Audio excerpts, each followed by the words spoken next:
goes into this, especially after the podcast is done. It's like, all right, well, we have a video now. Like, what do we want to do with it? Like, you gotta promote that. You gotta clip it into material that's good for people, or people will absorb. You know, it's not an easy process. It really isn't. No, it definitely isn't. It definitely isn't. And I think for a lot of people, it might bum them out, you know, and I feel like that's like the worst thing that you can do. You know, there have been times where I just kind of, rather recently, which, you know, we can get into if you want, but like, you know, I kind of had to make a decision on what career path I wanted to take. Right. Because I originally, you know, raised in Florida, grew up in Florida. I moved up to North Carolina to do a startup with a good friend of mine. And, you know, he got a job offer in New York in December. He took it. Don't blame him. Fantastic. But our startup just failed, you know? And so I had to make a decision. Am I gonna pivot? Am I gonna do this? Am I gonna let that defeat me? But I think what it comes down to is finding what you love. Because when you realize that content creation, all that stuff isn't for you, then yeah, you're going to give it up. But if you love the hard work, if you love the process, if you're like, it doesn't matter because I get that one like, I get that one follower. You know, Ninja was excited when he got 600 people on his stream. Now look at where he is, you know? And so it's like when that's what you focus on and you realize that it's what you love, then you don't mind putting in the hard work. You don't mind putting in the hard work. Not at all. So why do you do what you do? Well, you know, I grew up doing a lot of different jobs. You know, when I was 18, I thought the coolest thing was to work at GameStop. I got a job at GameStop, Hell you know, yeah. and I thought that was Until fantastic. They rip you know, off. until I realized that they pay you $7 an hour, and like that's it, you know, and it's like terrible. No, but I mean, I look back, it was a fun job. But you know, it's one of those things. It's like, you know, since high school, you know, I was one of those kids that I didn't know what I wanted to do, and I always looked at that as a bad thing. But I kind of think of it as an advantage, because when I was 18, if I had gone to college to study some, you know, networking thing that I was looking into, like I would have been so bored with that. And I probably wouldn't be doing that now, you know, and I'm sure you could speak to that same thing.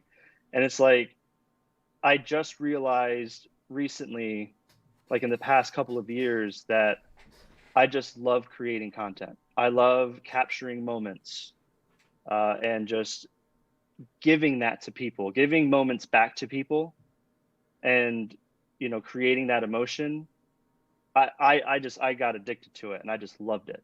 And so that's really what drives me. Like, it's hard work and it's annoying. And like, I did a wedding last month and I was there for 12 hours and I was outside sweating. It's like, you're dressed up and it's like the worst. But when you get back and you're editing it and you're putting it all together, then you give it to them. That to me is the best part.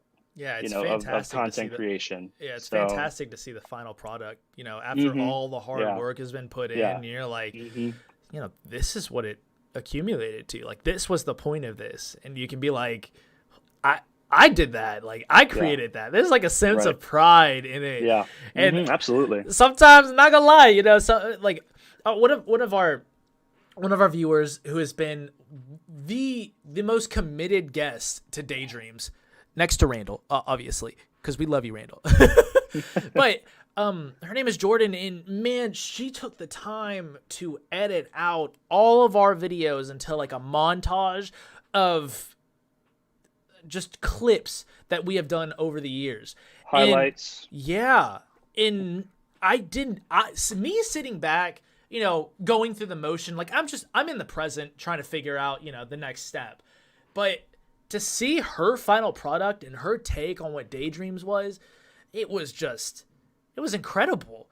And like, I almost teared up because you got to see everything that you did line up perfectly. And you were like, yeah, this is coming together. Yeah. This is coming together. And sometimes I feel like we can be our own worst critic sometimes, and we're afraid to put content out there because we think that it's going to be bad. And then when we see other people appreciate it, you know, I feel like that's kind of like the tipping point for a content creator when they start getting that response and they realize, hey, I'm onto something. Right. You know, like you with your podcast, you know, with Daydreams and all that. It's like when you realize that you're onto something, it's worth the grind. It really is. Yeah, it really is. Have you ever had the moments where you're like, you know, fuck this, man. Like, I don't know if I want to keep going. That was me. That was me probably 6 months ago. Really? December. Yeah, that was probably me. And I just was thinking to myself, well, you know, I had the worst financial year of my life in 2019. It was terrible. I've invested so much money into things, you know, into equipment and things like that to make this work. And I was just considering selling it all and just calling it a day, you know, just getting a regular job. And, you know, cause, you know, I'm married, I got a wife, I got, you know, things to think about. And I'm just like, you know what? But then I sat there and I started thinking about, well, what's a regular job going to actually bring me? You know, Right. what is that going to bring me? And of course I understand, like, you do what you got to do. You know, I'm not Yeah. knocking working a 9 to 5 by any means. Like, Gotta people pay gotta the do what they gotta bills, do. you know, at That's the end it, of the man, you day. know? But, you know, I'm thinking, you know, like, it kind of hit me too, because in February I turned 28, you know, and then all of that kind of just, those 3 months were just kind of hitting me like, man, what am I going to do? You know, I got to figure out what I'm going to do by the time I'm 30. But, you know, then I realized all that is really stupid. It's all really stupid. You know, it's just, we're our own worst critics. And, you know, if we can just find something that we like doing, just try to make it work, you know, try to make it work. Yeah, Gabe said, let me go back up to his comment. He said some people are idea makers, some Yeah. people are content creators, and some have the best of both worlds. And I've noticed with creative people or the idea makers and content creators, you know, there is that moment of, you know, is this going anywhere? Like, like you said, you're your own self-critic. So it does feel as though mentally, at least for your own, you know, psychology or your own psyche, it feels as though you can beat yourself up real quick. And then you ask yourself, you know, what am I doing? I'm like myself, I'm 26. And you're like, dang, I'm 26 years old. Yeah. Like, what doing am a I doing? podcast. Yeah. What am I like, doing? Yeah. No, I get it. Yeah. So, I mean, I completely relate to you on that aspect. And, you know, I guess I get follow up with Ninja's point, which was, you know, when he was initially starting out and talking about how he was running his stream, he was working like a full-time job and doing the stream part-time until he actually made it big. So do you think that there's any nobility in that? Absolutely. Yeah. I know I, for one, still have a part-time job, and I clean floors. I clean floors right now because I got to pay my rent. And, you know, since COVID hit, it was kind of the worst time, you know, to Right. really try starting this thing out. But, you know, I hear a lot of controversy on this topic. Like, some people say do it, some people say don't, and that's working for free.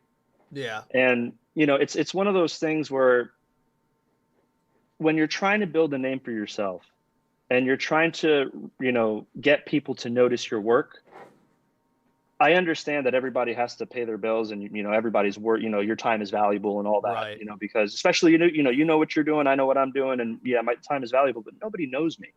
Nobody knows what I'm capable of yet. So I had to go out there and offer some free work. I had to say, hey, I'll do this wedding for free. I'll do this documentary for free.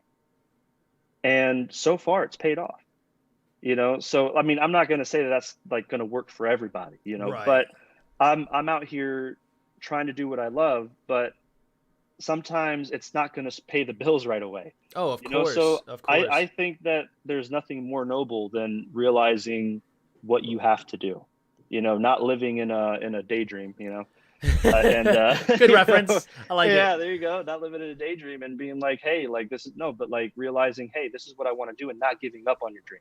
I Right. think that's the most noble thing you can do. Yeah. Is not giving up. I think that's the point is Mhm. you know, you don't want to look back in your 40s or in your 50s and think, dang, I haven't started my dream, or I didn't even attempt my dream. Right. You know, and I think that's the challenge content creators face is, do you commit full time, or like how much of your time do you commit to this? Like, what do you want to get out of this, and how much time do you actually put forth to it? You know, I think there's a notion today that like people should, you know, go all in or don't do it at all. And I think I'm at the point to where just put in as much as you can and do as much as you can for your dream, you know, and over time, it's like going to the gym. You know, you go to the gym one time, you're not going to see results. You go to the gym 2 times, you're not going to see results. Not even after a month or maybe even 2 months. You probably won't start to see results day by day, but over time, after that 2 months, and you look back and you're like, oh, damn, actually, I made progress. Yeah.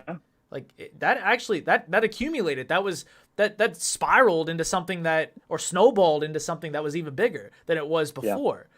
So, I mean,